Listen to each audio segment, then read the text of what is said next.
Debate నేను Shivakumar Rokkam. Andhra Pradesh assembly సమావేశాల తొలి రోజే వైసీపీ అధినేత మాజీ ముఖ్యమంత్రి జగన్ రచ్చరచ్చ చేశారు. తన ఎమ్మెల్యేలతో కలిసి ప్లకార్డులతో అసెంబ్లీకి వచ్చిన జగన్ గవర్నర్ ప్రసంగాన్ని అడ్డుకునే ప్రయత్నం చేశారు. సభ నుంచి వాకౌట్ చేశాక చంద్రబాబు సర్కార్పై తీవ్ర విమర్శలు చేశారు. ఈ నెల 24న ఢిల్లీలో ధర్నాకు దిగనున్నారు జగన్. ఇక అటు టీడీపీ, బీజేపీ, జనసేన నేతలు జగన్ తీరుపై మండిపడ్డారు. జగన్ ఇంకా అధికారంలోనే ఉన్నారనే భ్రమలో ఉన్నారని డిప్యూటీ సీఎం పవన్ కామెంట్ చేశారు. జగన్ సర్కార్ వైఫల్యాలను సభలో ఎండగట్టేందుకు సీఎం చంద్రబాబు సిద్ధమవుతున్నారు. ఆంధ్రప్రదేశ్ అసెంబ్లీ సమావేశాలు, జగన్ రచ్చపై ఇవాల్టి డిబేట్లో మనం డిస్కస్ చేద్దాం. నాతో పాటు ఈ డిబేట్లో పాల్పంచుకుంటున్నారు కాంగ్రెస్ పార్టీ సీనియర్ నాయకులు తులసిరెడ్డి గారు, అలాగే విశ్లేషకులు చలసాని శ్రీనివాస్ గారు కూడా అందుబాటులోకి వచ్చారు. మరి కాసేపట్లోనే భారతీయ జనతా పార్టీ అలాగే వైఎస్ఆర్ కాంగ్రెస్ పార్టీకి చెందినటువంటి ప్రతినిధులు కూడా మనతో పాటు యాడ్ కాబోతున్నారు. ఇద్దరికి నమస్కారం. ముందుగా తులసిరెడ్డి గారు మీతోనే స్టార్ట్ చేస్తున్న రాష్ట్రంలో జరుగుతున్నటువంటి పరిణామాలు మీరు చూశారు. ప్రధానంగా ఈరోజు అసెంబ్లీ సమావేశాల ప్రారంభం సందర్భంగా వైసీపీ అధినేత కొంత పోలీసు అధికారులతో కూడా వాగ్వాదం చోటు చేసుకోవడం, తర్వాత అసెంబ్లీ నుంచి వాకౌట్ చేయడం, తర్వాత ట్విట్టర్ వేదికగా ప్రభుత్వం మీద తీవ్రస్థాయిలో విమర్శలు గుప్పించడం, ఇక ఢిల్లీకి బయలుదేరుతూ ఉండడం. అంటే వైసీపీ వ్యూహం కావచ్చు, వైసీపీ చేస్తున్నటువంటి రాజకీయం కావచ్చు, మీకు ఏ రకంగా అనిపిస్తుంది? ఇది అన్ని రాష్ట్రాల్లో అన్ని పార్టీలు ఏ టైప్ ఇప్పుడు పార్లమెంటు సమావేశాలకు, అసెంబ్లీ సమావేశాలకు పెద్ద శాంక్టిటీ లేదు. ఇప్పుడు ఒకప్పుడు అసెంబ్లీ సమావేశాలు, పార్లమెంట్ సమావేశాలు అంటే అది చర్చలు ఉండేటి, సమస్యల మీద చర్చలు ఉండేటి, మంచి మంచి పాయింట్లు వచ్చేటి. ఆ విధంగా ప్రజలు ఇంట్రెస్ట్ గా చూసేవాళ్ళు ఉన్నది. ఇప్పుడు వచ్చేసి ఇది ఏదో ఊరికే ఇంకా శంకులో వచ్చే తీర్థం కాదు కాబట్టి శంకులో వచ్చే కానీ తీర్థం కాదు అనే విధంగా ఏదో పెట్టాలి కాబట్టి పెడుతున్నారు తప్ప ఇప్పుడు అసెంబ్లీ, పార్లమెంట్ గురించి పెద్దగా నేను ఆ పార్టీ పార్టీని కదా చర్చించుకోవాల్సిన పెద్ద అవసరం లేదు. సరే, ఇది ఇంకా అన్ని పార్టీలు చేసినట్లే అధికార పార్టీ ఒక టైప్ చేస్తుంది, ప్రతిపక్ష పార్టీ వచ్చేసి ఏదో విధంగా వచ్చేసి ఫోకస్ అయ్యేదానికి మీడియాలో వాళ్ళు మామూలుగా వచ్చేసి ఇప్పుడు నల్లకండువాలు వేసుకోవడము, తర్వాత కొన్ని ప్లేకార్డ్స్ తీసుకురావడము, ఆ బయట జగన్మోహన్ రెడ్డి ఆ పోలీసులతో ఎవరో మధుసూదన్ రావు ఆయన పేరు పెట్టి ఆయన్ని హెచ్చరించడము, కొంత ఆ విధంగా వచ్చేసి కొంత మీడియా క్యాచింగ్. ఇంకా లోపలికి పోయిన తర్వాత గవర్నర్ ప్రసంగానికి మామూలుగా మనము రోడ్ల మీద నినాదాలు ఇస్తుంటాం కదా, సేవ్ డెమోక్రసీ అని, వీ వాంట్ అంటే జస్టిస్ అని, ఇవి మామూలుగా రోడ్ల మీద పార్టీలు చేసే కార్యక్రమాలు ఆడా చేశారు. కాబట్టి ఈ తర్వాత క్వశ్చన్ చేసి వెళ్ళిపోయినారు. ఇది ఆల్మోస్ట్ అన్ని పార్టీలు చేసే కార్యక్రమమే. ప్రతిపక్షం ఉన్నప్పుడు ఒక టైప్ చేస్తారు, అధికారం ఉన్నప్పుడు ఒక టైప్ చేస్తారు. అదే వీళ్ళు ప్రతిపక్షం ఉంది కాబట్టి ఆ టైప్ చేశారు. దీని గురించి పెద్దగా నేను దీన్ని తీసుకోవడం లేదు, సీరియస్ గా తీసుకోవడం లేదు. అయితే జగన్మోహన్ రెడ్డి గారు ఈ రోజు వ్యవహరించినటువంటి తీరు, అంటే పోలీస్ అధికారిని పేరు పెట్టి పిలవడం కావచ్చు, మొత్తం అంతా కూడా మీడియా అటెన్షన్ కోసం చేసినటువంటి వ్యవహారం, లేదంటే ప్రజలను తన వైపు అంటే ఎక్కువగా వైసీపీ ఉనికిని కాపాడుకునేందుకు చేసినటువంటి ప్రయత్నం అనేటటువంటి కొన్ని కామెంట్స్ ఉన్నాయి కదా, వాటితో ఏకీభవిస్తారా తులసిరెడ్డి గారు? ఇక్కడ రెండు ఉన్నాయి. నాణ్యానికి బొమ్మ బొరుస అన్నట్లు కొంత సరే వాళ్ళకి అభిమానులు ఉండేవాళ్ళు, పార్టీ వాళ్ళు వచ్చేసి మా నాయకుడు పెద్ద గట్టిగా మాట్లాడని చెప్పేసి వాళ్ళు చెప్పుకోవచ్చు. రెండవ సైడ్ వచ్చేసి ఏంది నాయకులు అని చెప్పి సామాన్య ప్రజలు, అరే మన బజారు కంటే అధ్వానంగా ఉన్నారే, బజారులో మొగడింత మాట్లాడుకోమే అని ఒక విధంగా వచ్చేసి నాయకత్వము స్థాయి వచ్చేసి హుందాగా లేదు. కాబట్టి అది ఒక విధంగా నాయకునికి, పార్టీకి నష్టం కలిగేది ఒకటైపు ఉంటుంది. కొందరు వచ్చేసి న్యాచురల్గా వచ్చేసి అబ్బా మావాడు బ్రహ్మాండంగా మాట్లాడు, పోలీసు వాళ్ళు నిలదీసినాడు అని చెప్పుకునే వాళ్ళు కొందరు ఉంటారు. కాబట్టి రెండు ఉన్నాయి, లాభం ఉంది, నష్టం ఉంది. నాకు తెలిసి ఇక్కడ దాంట్లో వల్ల నష్టమే ఎక్కువ ఉంటుంది. ఇప్పుడు గతంలో వెంకయ్యనాయుడు గారు కానీ, జయపాల్ రెడ్డి గారు కానీ గొప్ప గొప్ప పార్లమెంటేరియన్స్ వాళ్ళు సంఖ్యాబలంతో షైన్ కాల, ఇటువంటి దాంట్లో కాదు. వాళ్ళు ఒక ఇష్యూ మీద వచ్చేసి అసెంబ్లీలో కానీ పార్లమెంట్లో కానీ బాగా చర్చించి ఆ విధంగా వాళ్ళు ఇప్పుడు కూడా అనుకుంటున్నామంటే అది సంఖ్యాబలమో లేకుంటే ఎటువంటి చేసి కాదు. వాళ్ళు చర్చల్లో పాల్గొని ఆ చర్చల్లో మంచి సమాచారాన్ని సేకరించి దాన్ని ప్రజలు చూస్తారు. ప్రభుత్వం కూడా దాంట్లో కొన్ని మంచి ఉంటే ఆలకించి ఆ విధంగా ఉంటుంది. కాబట్టి ఇది నాకు తెలిసి ఇట్లాంటి కార్యక్రమాలు జగన్మోహన్ రెడ్డి కాదు, ఈవెన్ మేము చేసినా, చంద్రబాబు చేసినా, ఎవరు చేసినా దానివల్ల వచ్చేసి నష్టమే ఎక్కువ ఉంటుంది లాభానికంటే. లాభం కొంచెం ఉండొచ్చు, నష్టం ఎక్కువ ఉంటుంది. రైట్ రైట్ శ్రీనివాస్ గారు మీరేమంటారు? ఈ రోజు ఆంధ్రప్రదేశ్ లో చూసినటువంటి పరిణామాలు, అసెంబ్లీ సమావేశాల సందర్భంగా జరిగిన పరిణామాలు కావచ్చు, లేదంటే విపక్షం వ్యవహరిస్తున్నటువంటి తీరు కావచ్చు, అధికార పక్ష వ్యవహార శైలి కావచ్చు, మీకు ఏమనిపిస్తుంది ఆంధ్రప్రదేశ్ తాజా రాజకీయాలు? అప్పుడు మీకు పెద్దలు సోదర సమానులు తులసిరెడ్డి గారు, అలాగే చూస్తున్న వీక్షకులందరికీ కూడా మిగతా ప్యానల్ ఎవరి వారందరికీ నమస్కారం. ఇవాళ చాలా ఇంపార్టెంట్ ఏంటంటే ఇవాళ బడ్జెట్ సమావేశాలు ప్రారంభం, గవర్నర్ ప్రసంగం కూడా ఇవాళ ఉంది. దీంట్లో గవర్నర్ గారు ఏ విధంగా మాట్లాడారనేది చూసుకుంటే రెండు విషయాలు చెప్తానండి. ఫస్ట్ మీరు అడిగింది దీనికి సమాధానం చెప్తాను, రెండోది మిగతా వ్యక్తి చేస్తాను. ఇందాక తులసిరెడ్డి గారు చెప్పిన అభిప్రాయం నా అభిప్రాయం. ఎందుకంటే ఎవరికి వాళ్ళు తమ రాజకీయం కోసం ప్రయత్నిస్తా ఉన్నారు.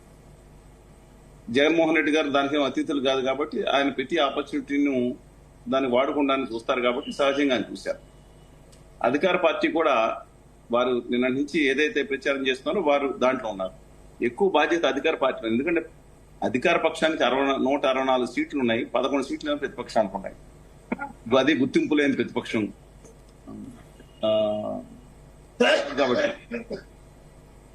అందుకని నేను ఒకటే చెప్తున్నానండి, ఈ రెండు పార్టీలు ముఖ్యమైన బాధ్యత ఏది ఉందో ఇది అధికార పక్షానికి మాత్రమే బాధ్యత ఉండాలి. కానీ ప్రతిపక్షానికి అంతకంటే ప్రజల కోసం నిలదీయాల్సింది ఏదైతే ఉందో అది ప్రతిపక్ష పార్టీ చేయాల్సిన బాధ్యత.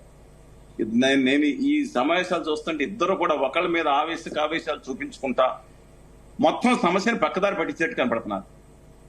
కేంద్రంలో చాలా విషయం ఇవాళ గవర్నర్ గారు మాట్లాడుతున్నారు, సంతోషం. కానీ ఏమంటున్నారండి, ప్రభుత్వం దుర్మార్గం, క్రితం ప్రభుత్వమే చేయటం, పోలవరం మీద ఆయన చాలా వాస్తవాలు చెప్పిన అర్ధ సత్యాలు కూడా చెప్పిన మాట చెప్తున్నారు. మరి గవర్నర్ గారు ఎందుకు అట్లా చేయించారో నాకు తెలియదు. ఇక మూడో విషయం ఏదైతే ఉందో కేంద్రం చాలా ఇంపార్టెంట్. ఇవాళ మన అసెంబ్లీలో ఈ బడ్జెట్ విషయంలో చాలా ఇంకా ఇంపార్టెంట్ విషయం ఏంటంటే ఇవాళ కేంద్రంలో ఉన్న ఆదానీ గారి పార్టీ అంటే ఇంకా వాళ్ళిద్దరు శిష్యులు కానీ వాళ్ళు ఏం చేస్తున్నారంటే ఒక దుర్మార్గమైన కుట్రకు తెరదీశారు. కావాలని చెప్పి బీహార్తో నాటకం ఆడిస్తున్నారు. బీహార్కి ఏ పార్లమెంట్ కూడా హామీ ఇవ్వలేదు ప్రత్యేక హోదా విభజన హామీల కోసం.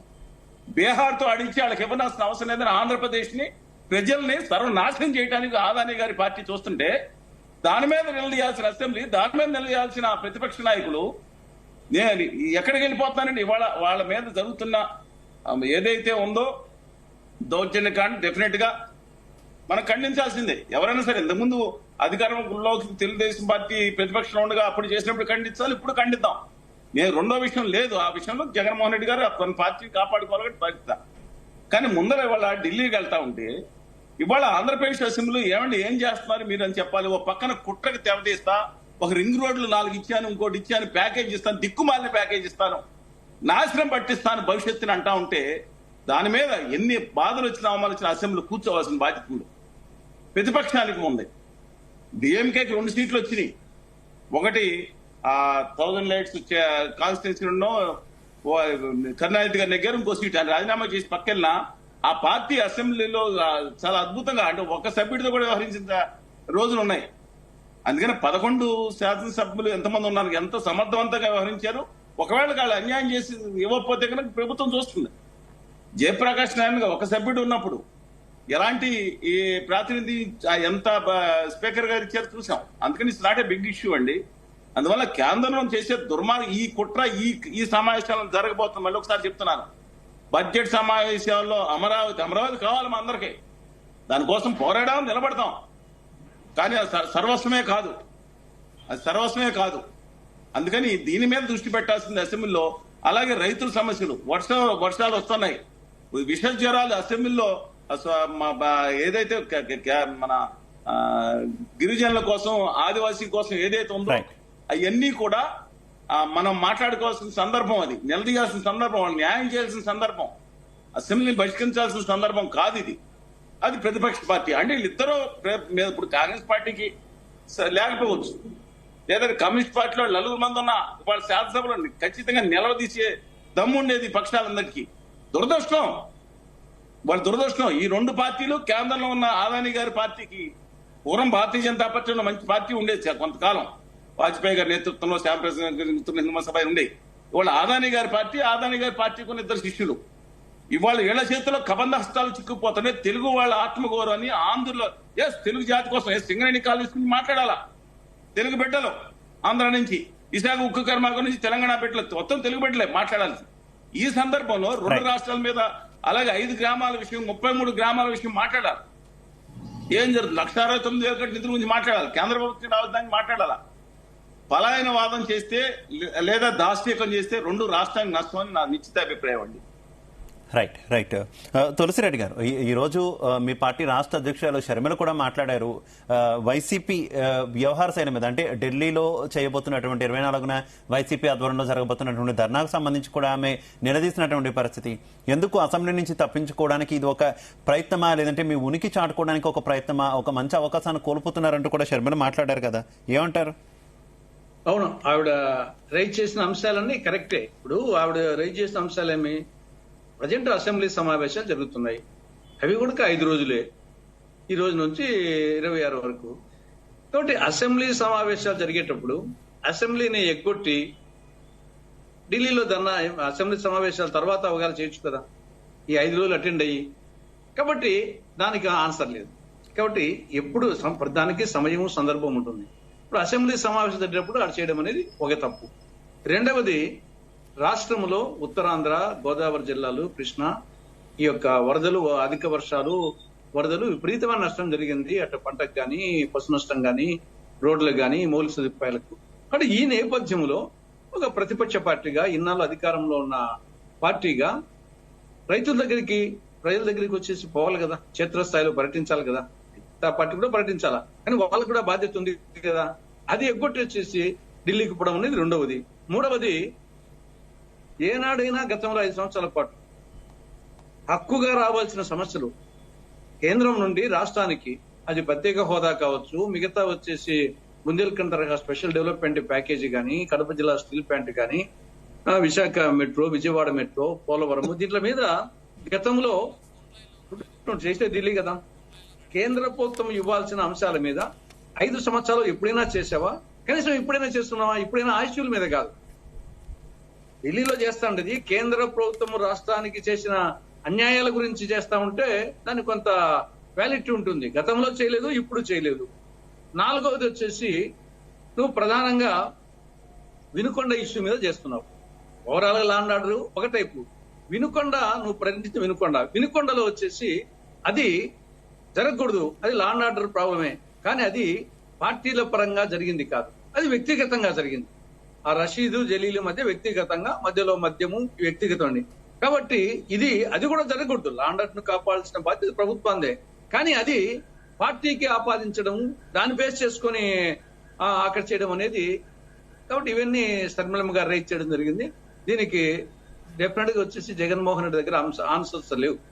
తులసిరెడ్డి గారు ఈ రోజు జగన్మోహన్ రెడ్డి గారు ఒక ట్వీట్ చేశారు 50 రోజుల పరిపాలనలో రాష్ట్రంలో ఉన్న ఎన్డీఏ ప్రభుత్వం పూర్తి స్థాయిలో విఫలమైంది, భయంతో చంద్రబాబు పరిపాలన కొనసాగిస్తున్నారు, ఆ భయంతోనే నాకు ప్రధాన ప్రతిపక్ష నేతగా గుర్తించట్లేదు, వైఎస్ఆర్ కాంగ్రెస్ పార్టీని ప్రధాన ప్రతిపక్షంగా గుర్తించట్లేదు, ఒకవేళ ప్రధాన ప్రతిపక్ష నేత హోదా ఇస్తే మాకు ప్రశ్నించే హక్కు ఉంటుంది కాబట్టి ఆ హక్కు వస్తుందనేటటువంటి భయం కంటిన్యూ అవుతుంది అంటున్నారు.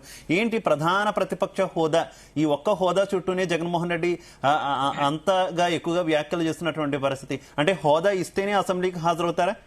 అసలు ఆ హోదా ఉంటేనే ఏమైనా ప్రశ్నించడానికి అవుతుందా? సీనియర్ రాజకీయ నాయకులుగా మీరు ఏం చెప్తారు?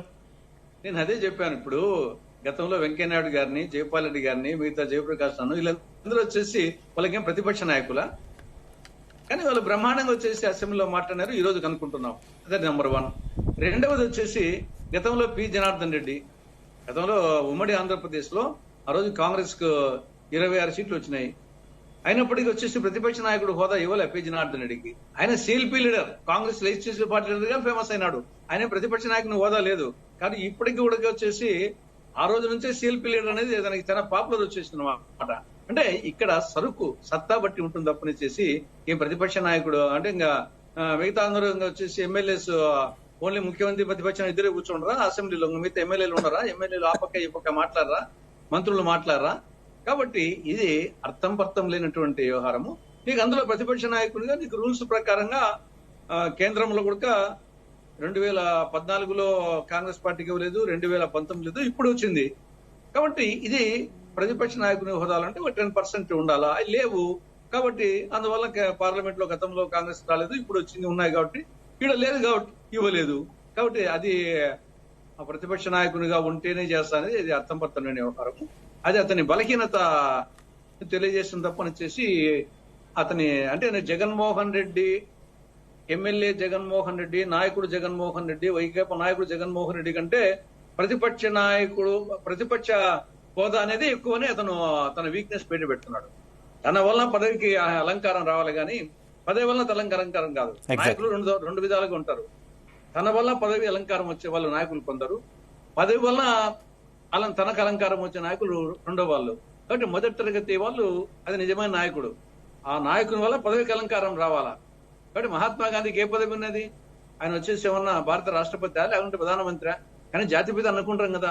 కాబట్టి ఆ నాయకుని వల్ల వచ్చేసి దానికి రావాలి గాని Jaganmohan Reddy second gate leader కింద ఫస్ట్ గేట్ లీడర్ ఆ విధంగా అన్నాడు, సెకండ్ గేట్ లీడర్. రైట్. మనతో పాటు జాయిన్ అయ్యారు YSR Congress party MLC Bommi Israel గారు. ఇజ్రాయెల్ గారు నమస్తే. ఇజ్రాయెల్ గారు నా ఆడియో ఓకేనా? ఆడియో ఓకే, అవతల ఆడియన్స్ కొంచెం వాయిస్ నాకు వినపట్లేదు కొంచెం. ఓకే ఇజ్రాయెల్ గారు ఏంటి ఈ రోజు జరిగినటువంటి పరిణామాలు? అసెంబ్లీ నుంచి మీరు వాకౌట్ చేయడం, అలాగే ప్రభుత్వం మీద జగన్మోహన్ రెడ్డి గారు తీవ్రస్థాయిలో ఎక్స్ వేదికగా మండిపడడం, అలాగే 24న మీరు ఢిల్లీలో ధర్నా కూడా చేయబోతున్నారు. దీని మీద ఇప్పటికే అటు కాంగ్రెస్ పార్టీ నుంచి కామెంట్స్ వచ్చాయి, ఇటు అధికార పక్షం కూడా దాడి చేస్తుంది కదా, ఏమంటారు?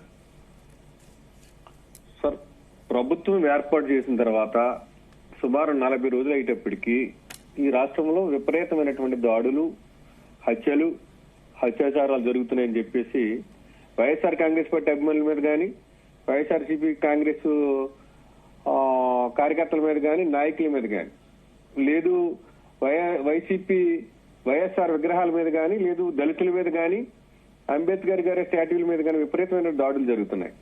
ఈ దాడుల గురించి గతంలో 2 సార్లు మా పార్టీ నాయకులు గవర్నర్ గారిని కలవడం జరిగింది.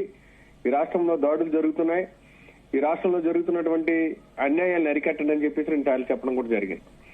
దీని మీద నిన్న మా నాయకులు, మా పార్టీ అధ్యక్షులు జగన్మోహన్ రెడ్డి గారు కూడా గవర్నర్ గారిని కలిసి రిప్రజెంటేషన్ ఇచ్చి 45 నిమిషాలు మాట్లాడటం జరిగింది. అయినప్పటికీ కూడా ఈరోజు అసెంబ్లీలో గవర్నర్ గారి ప్రసంగించేటప్పుడు మేము నిరసన తెలియజేయడం జరిగింది. మా నిరసనని ఏమాత్రం కూడా పట్టించుకున్న పరిస్థితి అక్కడ కనిపించలేదు.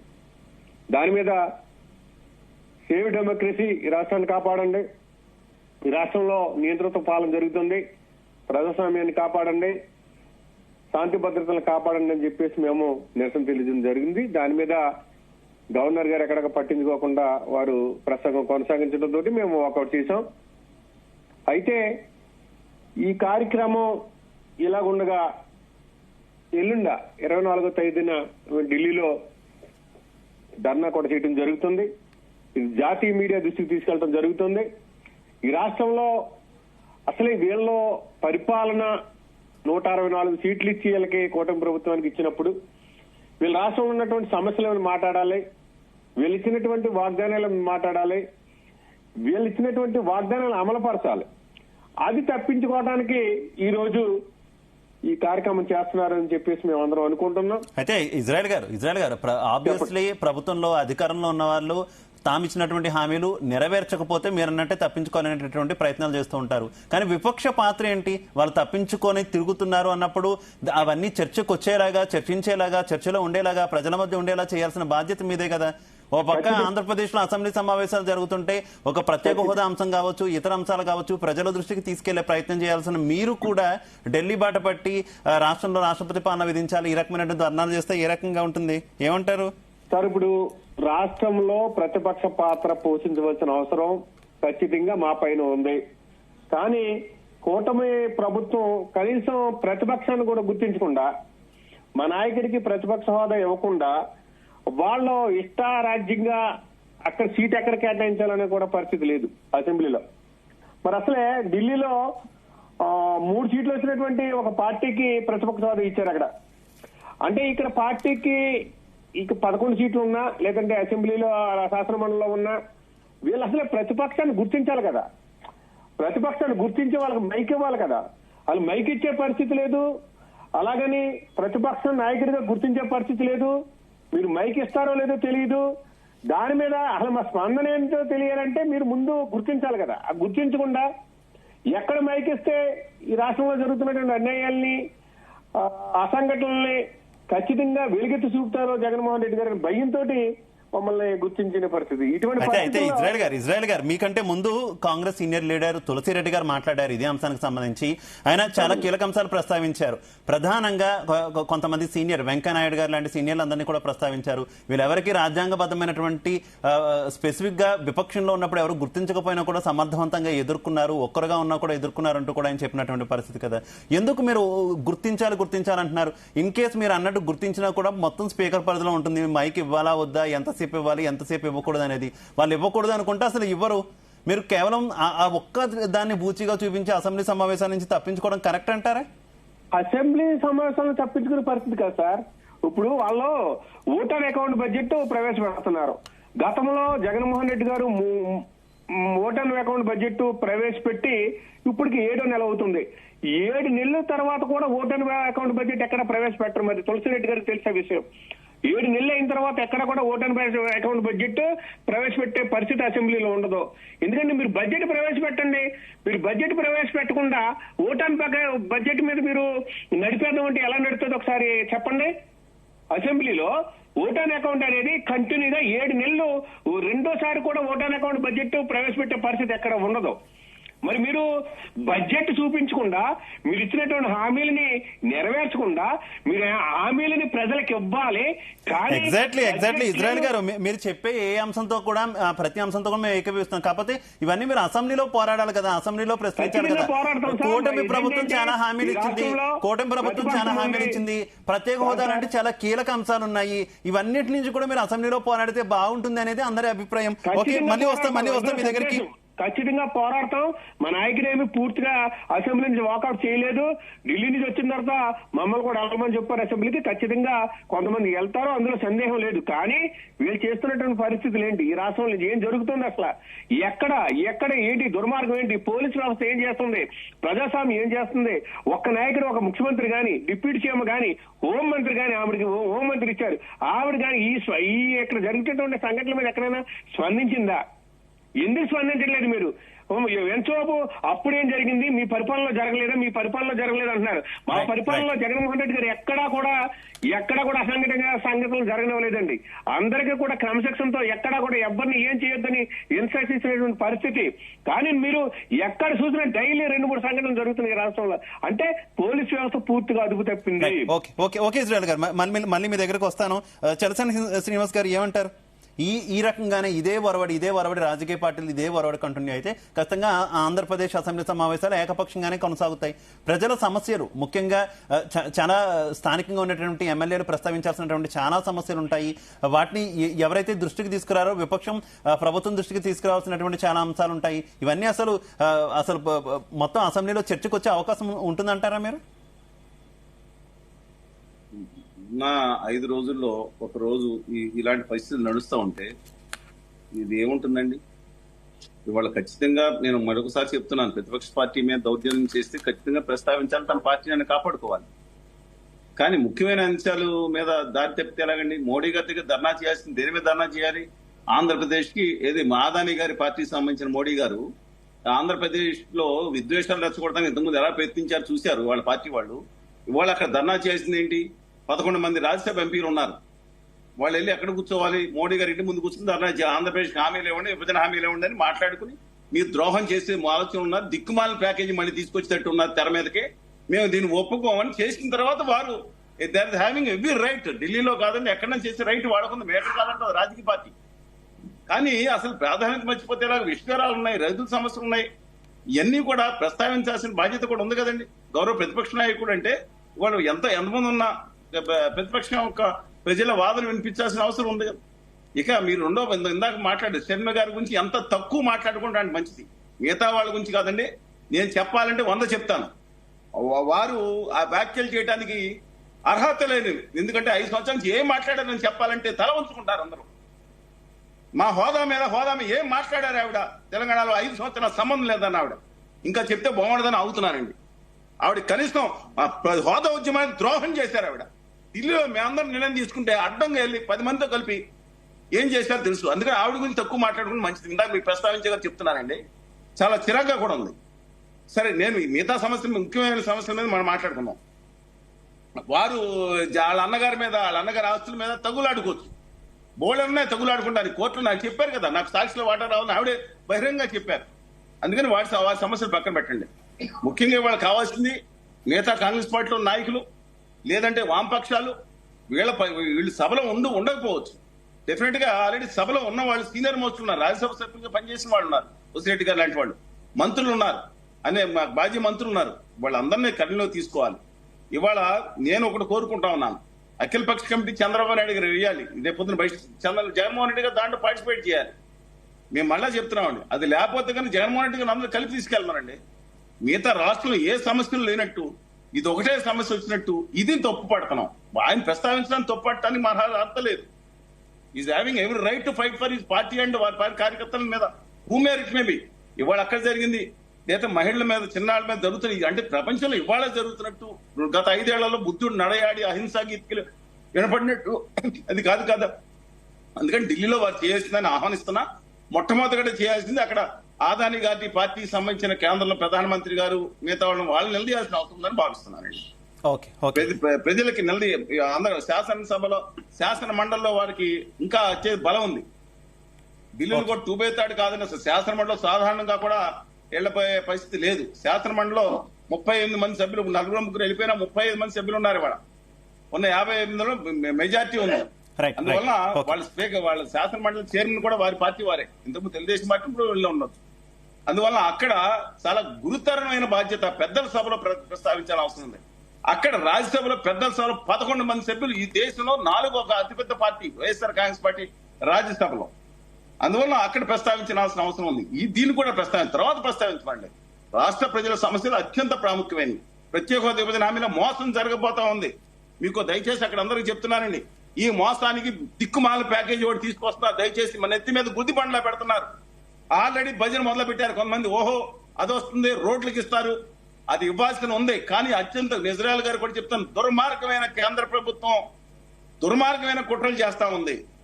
ఈ దుర్మార్గంలో మనం పడి ఒకళ్ళు కొట్టుకుంటా ఉంటే ఇవాళ మిగతా అన్ని పార్టీలు మీరు కలుపుకెళ్ళాలి. కాంగ్రెస్ పార్టీని కూడా, మిగతా అన్ని పార్టీలకు వాళ్ళ మీద 39.2% ఓట్లు వచ్చింది. మీరు మిగతా పార్టీని కలుపుకెళ్ళాలి. ప్రజా సంఘాలని అందరినీ గౌరవించాల్సిన బాధ్యత ఉంది.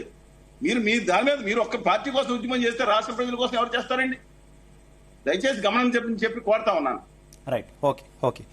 తులసిరెడ్డి గారు మరో వార్త కూడా సర్క్యులేట్ అవుతున్నటువంటి పరిస్థితి, వైఎస్ఆర్ కాంగ్రెస్ పార్టీకి కొంత దగ్గర అవుతుంది. కాంగ్రెస్ పార్టీ కూడా కలుపుకునేటటువంటి ప్రయత్నం చేస్తుంది, అంటే ఇండియా కూటమిలో కలుపుకునే ప్రయత్నం చేస్తుంది అనేటటువంటి వార్తలు వస్తున్నాయి. ఏంటి వాస్తవమా అండి? ఇలాంటి ప్రయత్నాలు జరుగుతున్నాయా? ఇప్పుడు నేను ఆ విధంగా అనుకోవడం లేదు. ఎందుకంటే బెంగళూరులో డీకే శివకుమార్ కలిశారు, జగన్మోహన్ రెడ్డి అక్కడే ఉన్నాడు అని ఈ వార్తలు వచ్చే సందర్భంలోనే లోక్సభ స్పీకర్ ఎన్నిక వచ్చింది. లోక్సభ స్పీకర్ ఎన్నిక సందర్భంగా Jaganmohan Reddy BJP sponsored candidate కు అన్కన్షనల్ గా సపోర్ట్ ఇచ్చాడు. ఇది ఈ వార్తలు వచ్చేటప్పుడే వైకాపా కాంగ్రెస్ దగ్గర వస్తున్నాయి, విలీనం చేస్తారంట, రకరకాల వచ్చేటప్పుడే మనకు బయటకు తెలిసింది వచ్చేసి లోక్సభ స్పీకర్ బీజేపీ సపోర్ట్ చేశాడు. కాబట్టి ఇవన్నీ నాకు తెలిసి పుకార్లు మాత్రమే, నా దృష్టికి ఇవన్నీ ఏం రాలేదు. అలాగే ఆల్ పార్టీ మీటింగ్ లో జయరాం రమేష్ గారు చేసినటువంటి ట్వీట్, ఆల్ పార్టీ మీటింగ్ తర్వాత వైసీపీ కూడా ప్రత్యేక హోదా అడగడాన్ని ఆయన ప్రస్తావించడం, ప్రశంసించడం కూడా, దీన్నే ప్రధానంగా ఎక్కువగా ఉదాహరణగా చూపిస్తున్నారు. అదేమైనా తప్పంటారా? ఇక్కడ హోదాకు సంబంధించి జయరాం రమేష్ గారు హైలైట్ చేశారు. ఎందుకంటే ఆయన మొదటి ఎలిమెంట్, ఎందుకంటే ఆంధ్రప్రదేశ్ విభజన సందర్భంగా ఆ రోజు పార్లమెంట్ లో గానీ, ఆ చట్ట రూపకల్పనలో గానీ క్రూషియల్ రోల్ ప్లే చేసిన వ్యక్తి వచ్చేసి జయరాం రమేష్ గారు. ఆయన పుట్టి సమగ్ర సమాచారం తెలుసు, అంటే ప్రత్యేక హోదా ఇంపార్టెన్స్ అని తెలుసు. కాబట్టి ఆయన ఇప్పుడే కాదు పదే ప్రస్తావిస్తున్నారు ప్రత్యేక హోదా గురించి. నిన్న అఖిలపక్ష సమావేశంలో బీహార్ కు సంబంధించి ఎన్డీఏ కూటమిలో భాగస్వామిగా ఉన్న జేడీయూ వచ్చేసి రైజ్ చేశారు, అపోజిషన్ పార్టీ ఆర్జేడీ రైజ్ చేశారు, ఎల్జేపీ పార్టీ, లోక్ జనశక్తి పార్టీ వాళ్ళు రైజ్ చేశారు బీహార్ కావాలని. అదేవిధంగా ఒరిస్సా సంబంధించి బీజేడీ. ఇక్కడ ఆంధ్రప్రదేశ్ కు సంబంధించి ఆయన ఉద్దేశం వచ్చేసి ఇక్కడ అధికారంలో ఉన్నటువంటి టీడీపీ గానీ జనసేన గానీ రైజ్ చేయలేదు. సరే, ఆ నేపథ్యంలో వచ్చేసి వైకాపా రైజ్ చేసిండొచ్చు, కానీ గత 5 సంవత్సరాలు వాళ్ళే అధికారం ఉండేది. కాబట్టి మేము ఇదొకటే కాదు, ఆంధ్రప్రదేశ్ లో బీజేపీ అంటే బి అంటే బాబు, జే అంటే జగన్, పి అంటే పవన్ అనేది మేము మొదట చెప్తున్నాం. కాబట్టి మా దృష్టిలో ఆంధ్రప్రదేశ్ సంబంధించి బీజేపీ చేతిలో వీళ్ళు కీలుబొమ్మలు. ఇది ఒక సినిమా, మంచి రాజకీయ రసవత్తరం సినిమా వచ్చేసి ఇద్దరు సవతల ముద్దుల మొగుడు అని చెప్పేసి ఆ విధంగా సాగుతా ఉంది. కాబట్టి ఒకవైపు టీడీపీ, ఒకవైపు వైకాపా, ఈ రెండు వచ్చేసి ఈడేమో పోట్లాడుకుంటుంటాయి, ఆడొచ్చేసి ఇద్దరి సవతల ముద్దుల మొగుడు అని చెప్పేసి బీజేపీతో క్లోజ్ గా ఉంటాయి. కాబట్టి ఇంతే తప్పని చేసి ఇది ఒక రసవత్తరమైనటువంటి రాజకీయ సినిమా అనిపిస్తుంది. అయితే తులసిరెడ్డి గారు, ప్రత్యేక హోదాకు సంబంధించి రాహుల్ గాంధీ కూడా ఒక హామీ ఇచ్చారు. అధికారంలోకి వస్తే, కాంగ్రెస్ మళ్ళీ అధికారంలో కేంద్రంలో వస్తే ప్రత్యేక హోదా ఇస్తామనేటటువంటి ఒక హామీని కీలకంగా గతంలోనే ఇచ్చినటువంటి పరిస్థితి. అయితే ఎందుకు ఇప్పుడు పార్లమెంట్ లో ఎందుకు గట్టిగా పోరాడలేకపోతుంది కాంగ్రెస్ పార్టీ కూడా ప్రత్యేక హోదాకు సంబంధించి? అంటే ఆంధ్రప్రదేశ్ నుంచి శాసనసభ్యులు లేదంటే పార్లమెంట్ సభ్యులు ఉంటేనే పోరాడతారా ఏంటి? లేదు కదా, మేము గతంలో వచ్చేసి అనేక సార్లు పార్లమెంట్ లో ఈవెన్ ప్రైవేట్ మెంబర్ బిల్లు కూడా పెట్టడం జరిగింది. అనేక సందర్భాల్లో సోనియా గాంధీ గారు ఒకసారి మాట్లాడినారు, మన్మోహన్ సింగ్ గారు 2 సార్లు మాట్లాడినారు, రాహుల్ గాంధీ గారు అనేక సార్లు పార్లమెంట్ బయట, పార్లమెంట్ లోపల మాట్లాడినారు. ఈవెన్ తెలంగాణలో వచ్చేసి ఇప్పటికి భిన్నం కదా తులసిరెడ్డి గారు, గతంకి ఇప్పటికి భిన్నం. కొంత విపక్షం కాంగ్రెస్ పార్టీ కొంత బలమైనటువంటి సిచ్యువేషన్ ఉన్నాయి ఇప్పుడు. ఖచ్చితంగా వచ్చేసి దీని ఎందుకంటే పార్లమెంట్ అనేది మొత్తము దేశ సమస్యల గురించి మాట్లాడాలా, ఆ సమస్యల్లో ఆంధ్రప్రదేశ్ సమస్య కూడా వస్తుంది ఇప్పుడు. కాబట్టి డెఫినెట్ గా సందర్భం వచ్చినప్పుడు ఆంధ్రప్రదేశ్ సంబంధించిన ప్రత్యేక హోదా విషయం కానీ, నాట్ ఓన్లీ ప్రత్యేక విషయం, మిగతా విషయాలు కూడా వచ్చేసి బుల్లెట్ కన్ తరహా ప్యాకేజీ కానీ, విశాఖ స్టీల్ ప్లాంట్ కానీ, విశాఖ రైల్వే జోన్ కానీ, కడప స్టీల్ ప్లాంట్ కానీ, విశాఖ అమరావతి కానీ, పోలవరం కానీ, ఇవన్నీ ఏది తక్కువ కాదు. ప్రత్యేక హోదాతో పాటు ఈక్వల్ ఇంపార్టెంట్. ఒక్కొక్క అంశము ఏది చిన్న ఇష్యూ కాదు. వచ్చేసి విశాఖపట్నం స్టీల్ ప్లాంట్ చిన్న విషయం కాదు, పోలవరం చిన్న విషయం కాదు, ఏది చిన్న విషయం కాదు వచ్చేసి. కాబట్టి అన్నిటి గురించి మాట్లాడాల్సిందే. అట్ ది సేమ్ టైం వచ్చేసి జాతీయ స్థాయిలో సమస్యలు కొన్ని ఉంటాయి కాబట్టి పార్లమెంట్ లో ఇప్పుడు అగ్నివీర్ కానీ, జాతీయ స్థాయిలో రైతు సమస్యలు కానీ, మిగతా నీట్ కానీ, ఇవన్నీ అనేక ఇష్యూస్ పార్లమెంట్ లో చూస్తుంటాం కదా. ఒకసారి ఒక్కొక్క ఇష్యూ మీదనే వాకౌట్లు దినాలు గడిచిపోతుంటాయి. ఆ ఇష్యూనే 3-4 రోజులు, 5 రోజులు, వారం రోజులు జరుగుతూ ఉంటుంది. కాబట్టి డెఫినెట్ గా వచ్చేసి ఆంధ్రప్రదేశ్ ఇష్యూ మీద కాంగ్రెస్ పార్టీ గతానికంటే బలమైన వాణి వినిపిస్తుంది. ప్రత్యేక హోదా దాంట్లో ఉంటుంది, మిగతా వాళ్ళు కూడా కలుపుకొని పోతుంది. కాబట్టి కాంగ్రెస్ పార్టీ పరంగా మా యొక్క ప్రయత్నం వచ్చేసి నిరంతరాయంగా అది వచ్చేసి గట్టిగా ఉంటుంది. రైట్. ఇజ్రాయెల్ గారు మిమ్మల్ని అదే ప్రశ్న అడుగుతున్నా, ఏంటి కాంగ్రెస్ పార్టీకి దగ్గర అవుతున్నారు? ఒక కాలేమో భారతీయ జనతా పార్టీ దగ్గర, ఇంకో కాలేమో కాంగ్రెస్ దగ్గర వేసి నడుస్తున్నారా ప్రయాణం? అసలే ఈ రాష్ట్రంలో కాంగ్రెస్ పార్టీ పరిస్థితి ఏంటి? కాంగ్రెస్ పార్టీ ఎవరికి సపోర్ట్ చేస్తుంది? ఈ రాష్ట్రానికి అధ్యక్షురాలుగా ఉన్నటువంటి షర్మిలమ్మ, రాష్ట్రంలో 2 జాతీయ పార్టీల పరిస్థితి అంత ఆశాజనకంగా లేదండి. కానీ ఫ్యూచర్ గురించి ఆలోచించి 2 వైపులు అడుగులేస్తున్నారు అనేది ఆరోపణ. షర్మిలమ్మ ఎవరి మీద ఫైట్ చేస్తుంది రాష్ట్రంలోనే? అదే ఇప్పుడు ఆవిడ ప్రతిపక్షంగా ఉందా, లేకపోతే అపోజిషన్ ఉందా, లేకపోతే తెలుగుదేశం పార్టీతో టై పెట్టుకుందా ఆవిడ? నాకు ఏం అర్థం కావట్లేదు. సార్ తులసిరెడ్డి గారు ఇప్పుడు సిచ్యువేషన్ ఈ రాష్ట్రంలో ఏం జరుగుతుందో అన్ని తెలుసు, కళ్ళ ముందు చూస్తున్నారు. కాంగ్రెస్ కి కంచుకోటగా ఆ రోజుని పాదయాత్ర చేసి ఈ రాష్ట్రాన్ని 2 సార్లు అధికారంలో తీసుకొచ్చినటువంటి రాజశేఖర రెడ్డి గారు విగ్రహాలు విపరీతంగా పగలగొట్టి అవమానపరుస్తుంటే, పెట్రోల్ పై సంపిస్తుంటే, మరి షర్మిలమ్మ గారు కాంగ్రెస్ పార్టీ అధ్యక్షురాలు అయ్యింది, ఎందుకు మాట్లాడలేదండి? ఈ రోజు ఢిల్లీ వెళ్ళి జగన్మోహన్ రెడ్డి గారు ఈ రాష్ట్రంలో జరుగుతున్నటువంటి హత్యల మీద, అత్యాయత్నాల మీద, అత్యాచారాల మీద మాట్లాడతామంటుంటే ఈవిడ దాన్ని సపోర్ట్ చేయకుండా మీరు దేనికోసం చేస్తున్నారని ప్రశ్నిస్తారంటే మీరు ఎవరికి సపోర్ట్ చేస్తారు? అసలే అక్కడేమో కాంగ్రెస్ పార్టీతోనూ పొత్తు పెట్టుకుంటాడు ఇది చంద్రబాబు నాయుడు గారు, రేవంత్ రెడ్డి గారితోనేమో ముచ్చట్లాడతాడు ఆ శిష్యుడు రేవంత్ రెడ్డి గారు, అక్కడ ముచ్చట్లాడతాడు చంద్రబాబు నాయుడు గారు, ఇక్కడేమో షర్మిలమ్మకేమో రిమోట్ కంట్రోల్ అయిన ఆవిడ ఎలాగ ఆడితే అలాగ ఆడుతుంది, ఇక్కడ ఈవిడ ఆయన ఎలాగ ఆడమంటే అలాగ ఆడుతుంది. అసలు కాంగ్రెస్ పార్టీకి ఒక స్టెబిలిటీ అంటూ ఉందా ఈ రాష్ట్రంలో కానీ, తెలంగాణ ప్రభుత్వంలోని కానీ? ఆ తెలంగాణ తెలంగాణలో అధికారంలోకి వచ్చినటువంటి కాంగ్రెస్ పార్టీ కాంగ్రెస్ పార్టీని భూస్థాపితం చేస్తామని చెప్పేసి నిలదం చేసి స్థాపనం చేసి పార్టీ పెట్టినటువంటి తెలుగుదేశం పార్టీకి ఎలా సపోర్ట్ చేస్తారండి? అసలు మీకే మరి ఈ రాష్ట్రం జనం అందరూ ఎంత ఇప్పుడు సల్సాని శ్రీనివాస్ గారు అంటున్నారు కదా, అసలు దాన్ని మాట్లాడుకోవడానికి అసలు అది అవకాశమే లేదు. మరి తులసిరెడ్డి గారు మాట్లాడితే ప్రత్యేక హోదా గురించి మా వాళ్ళు నిన్న మరి ఈ జాయింట్ యాక్షన్ కమిటీలో మాట్లాడారు కదా, అఖిలపక్ష కమిటీలో మాట్లాడారు కదా, ఖచ్చితంగా ప్రత్యేక హోదా ఇవ్వడం మాకని మాట్లాడారు కదా. మా మాట్లాడాల్సిన టైంలో మాట్లాడారు ఇజ్రాయెల్ గారు, మాట్లాడాల్సిన టైంలో మాట్లాడారా? గత 5 ఏళ్లలో మాట్లాడారా? గత 5 సంవత్సరాలు మాట్లాడటానికి కేంద్రంలో బీజేపీ ప్రభుత్వం ఫుల్ గా ఉందండి. ఖచ్చితంగా ఇజ్రాయెల్ గారు ఇవన్నీ కూడా ఖచ్చితంగా కూడా ఆంధ్రప్రదేశ్ ప్రజలకి మీరు చెప్పినా అటు కూటమి ప్రభుత్వం చెప్పినా ఎవరు చెప్పినా సాకులే అవుతాయి. మీరు అధికారంలో ఉన్నప్పుడు ప్లకార్డు పట్టుకొని అడగడానికి ఏమైంది? పార్లమెంట్ లో మీ పార్టీ ఎంపీలు గత 5 ఏళ్లలో ఎన్నిసార్లు ప్లకార్డు పట్టుకొని అడిగారు ప్రత్యేక హోదా కావాలని? ప్రభుత్వానికి వ్యతిరేకంగా నేనేం మాట్లాడట్లేదు, కేంద్ర ప్రభుత్వానికి వ్యతిరేకంగా వెళ్ళమని నేను అడగట్లేదు. జస్ట్ నిలబడ్డం కేవీపీ రామచంద్రరావు పార్లమెంట్ లో నుంచున్నట్టు ఎన్నిసార్లు వైసీపీ ఎంపీలు నుంచున్నారు ప్రత్యేక హోదా కావాలని గత 5 ఏళ్లలో? అఖిలపక్ష కమిటీలో మాట్లాడారు, మళ్ళీ మాట్లాడతారు. అయ్యా మాట్లాడారు చాలా సార్లు రాజ్యసభలో. ఇజ్రాయెల్ గారు నేను అందే రాజ్యసభలో చాలా సార్లు రీసెంట్ గా అందరూ ప్రస్తావించారు. ప్రధానమంత్రి కలిసినప్పుడు డైరెక్ట్ గా విశాఖపట్నం బహిరంగ సభలోనే మాట్లాడారు జగన్మోహన్ రెడ్డి గారు. అది వేరు.